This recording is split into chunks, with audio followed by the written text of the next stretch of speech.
So, you all finally had returned. And you all really want to know what's my favorite and what's my dislikable episode from Season 3 of The Loud House, of course. Now, I will say, Season 2 was kind of tricky for me because it had a lot of great episodes. In fact, Season 3 does have some good episodes. In fact, hell, I could just say that Season 2 and 3 actually have some of the best episodes of The Loud House. And there were so many good ones that they were so much hard to choose, but I decided to pick the ones that I actually watch the most and I actually really adore. So, without further ado, I'm actually going to give you guys my favorite lovable Loud House episodes from Season 3. Don't! Get it? Shut up! That boy can feel pain. Sigh. Roadie to Nowhere. Now, back then I wasn't too huge with Luna Loud episodes, but when looking at this episode again, I actually found it actually amusing, especially when Luna actually carries the episode. I just wish there could be more Luna Loud episodes like this one. Trying so many different jobs to actually complete her career because she thinks she's not going to be able to make it in the music business in the future. And even Chunk actually saved this episode too. He may not have gotten where he needed to be yet, but at least he's not stopping for doing what he likes doing. I don't know how much else to say about this episode. Just give it a watch, and I think you'll actually like it if you're a Luna Loud fan. But if you don't like this episode, then I guess you'll actually like the next one I actually like on this list. The Right Stuff. I reviewed this on Mother's Day, and there was a good damn reason why I did so too, because it had something to do with Rita and Lucy. And seeing Rita in action with all these young kids reminds me so much of The Magic School Bus and Mary Poppins. This is an episode I can't completely ignore, especially when I love The Magic School Bus. Principal Hudgens was kind of a pain in the ass, but at least he actually learned so much in the end. I love Rita every bit of this episode. I just wish she could be like this in other Loud House episodes. I just wish there was a continuity episode of this. Because that's what I thought Right or Wrong was actually going to do, but nope. But I could simply watch this episode over that episode, since this one's about 3 times enjoyable, and especially when I like seeing Haiku in this episode too. Breaking Dad. Absolutely adore this episode with Lynn Sr. and Lily. There were a few things that did get me chuckling, but there were some things that just captured my heart. I could even say that this is actually better than that SpongeBob episode. Because when Lily actually spends time with Mr. Grouse, when Lynn Sr. was at his little cowbell trip, he comes back home and then she starts calling Mr. Grouse Dad, and he actually thinks that Lily is actually referring Mr. Grouse as her daddy. And of course, he does everything in his power to actually win his daughter back. But here was the twist at the very end I did not see much coming. And don't act like you never saw this actually coming too. When he invites Mr. Grouse over for dinner for lasagna, the twist was that Lily was actually calling Mr. Grouse Dad because he was wearing Lynn Sr.'s favorite sweater. That was so unexpected that I did not even see coming. That just felt so great, unlike the SpongeBob episode that Gary was actually leaving SpongeBob because he was hanging around with Patrick because Patrick had a cookie in his pocket. It's really that damn good of an episode with father and daughter. And that's the kind of relationship I actually like seeing in real life. Instagram. Oh my gosh, I am so grateful I actually reviewed this in December because it was such a really great episode, especially when we got to introduce Albert's love interest, Myrtle. And to be honest, I thought she was actually going to be kind of the rude character that was actually going to torment the kids and actually treat them like crap. But that wasn't even so much the case of it. Here's the actual big concern about what really grabs me. The fact that Myrtle wanted to spend so much time with her grandchildren. It's because she never so much had a family and she was like the only child of her family. And I do sympathize with that, especially how lonely it is.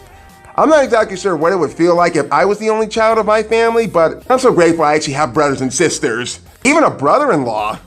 And I love how funny how the kids were actually trying to get rid of Myrtle because she was smothering them like a freaking pork chop until they realize and understand why Myrtle was doing what she was doing. And they so make up for it too in the very end. And I did like the way how Albert was trying to attack Seymour. And I love how it faces real life reference like Fred and Jennifer, because much like they were likely a couple, especially when they spend time in movies together. I think they should have been a great married couple. But watching this episode again makes me think about my grandmother on my dad's side of the family. The This was the trickiest one because honestly, there's so many good damn episodes from season 3, and yet there's 3 episodes I really loved from that season, and I don't know which episodes to place in 3rd, 2nd, and 1st place on this list because these 3 episodes are so damn good. I fell in love with all 3 of them. So I had to watch all 3 of these episodes one more time, and the one that ended up getting 3rd place was Down and Out. What more do I have to say with this episode? Especially when we got the main focus on Lola. When she's competing with other new girls at a different place, she gets nervous and her anxiety actually builds up about her losing this competition. And we actually get to one of the best parts of the episode, the bondage between her and Lori. This is the kind of supportive sister that Lori should have been long time ago. We even get to see a backstory of Lori about, even if she did lose at Homecoming Queen, she still got to meet Bobby. Everything's gonna get so much harder as you get older, but you can't let it stop it from doing what you love doing best. I just love how the relationship of them goes throughout this episode, even if Lori was actually gonna disagree in the first place. But the problem with the episode was Lincoln being in this episode. I mean, what's his purpose to helping Lola in this episode? In Toad and Tiara, he had a purpose, win a pageant because he wanted to get the Dairyland ticket so he can try that new Dairyland ride. But what's the purpose of this episode? What was he trying to do? You could have easily just left Lincoln out from this episode. And by the way, has anyone even noticed that throughout much season 5 and season 6 and even season 7, that Lincoln doesn't do this kind of shit anymore with Lola? But what the hell, the show can't even get any more better than it shouldn't have to be. This could have been a good episode if it was just Lola and Lori. But I still love Lola in this episode. I could just easily say that she's probably the best character of this episode, as she was in Read Aloud. Head Poet's anxiety. What could possibly go wrong with this episode? Absolutely nothing. It's just Luann and Lucy. Luann teaching Lucy to get over some of the bad rap of criticism. This was an episode I was kind of expecting to have these two be in, and I was expecting an episode that was gonna have these two in ever since Rumored a Feud. And I love the fact how Luann teaches Lucy throughout the entire episode to get her poem read on stage. Which does kind of remind me of a Robin Williams movie. And when it came to the near end of the 2nd act, when Lucy tells Luann that she actually got a part at the theater, Luann goes into the funniest secondary action and does come quite unhelpful to Lucy. I would have hated this episode if it would have came to a character that becomes completely jealous of someone else that's actually gonna beat her in the spotlight. And so she's gotta find a way to get rid of her by sabotaging her act. But no, that's not even the case of this episode, and thank God it wasn't. I never understand why Lincoln's episodes are like that. And when it came to the 3rd act, when Luann is actually getting ready for the theater, Lucy bails out because Lincoln actually told Lucy about Luann's little plan in the future, and everything gets made up. They hug, which I so much likely embrace seeing these two together. The ending was a bit predictable, but you know what? You could actually tell that Luann and Lucy care for one another.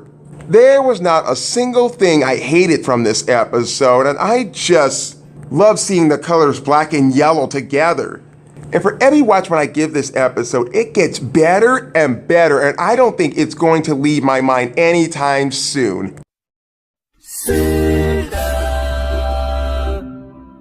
And of course, my #1 favorite lovable all-time Loud House episode from season 3 is Everybody Loves Lenny. Oh my gosh, I absolutely love Lenny in this episode, especially how the main focus is actually on her. I don't care what Michael says about this character. This is an episode everybody has to love Lenny. Because if you loved Lenny from Driving Miss Hazy or Shop Girl, then you'll actually love her in this episode. Because she goes through a lot trying to keep her co-workers and her high school friends together, and they end up bitching and arguing trying to fight over Lenny. I felt like I was watching an older version of Lincoln, how Lenny's trying to keep everything together, but it turns out she does try her best to do so, and when it came to the part of the ending, she cries at one point. And I love how the friends realize that Lenny bailed from them because of their selfish bullshit, and yet they come to the house and they make it up to her. And everything turns out to be balanced out. You can never go wrong with a Lenny Loud episode like this, Shop Girl, and Leader of the Rack.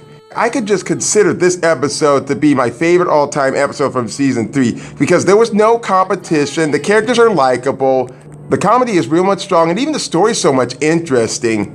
And basically, it doesn't try too much hard to actually tell a moral of this episode. And I could just say this is probably easily the best episode from season 3 of all time. I just can't find anything that's so much hateable with this episode. And that concludes my top 7 favorite likable, lovable Loud House episodes from season 3. As you know from next weekend, you probably know what's actually gonna come. Burn it.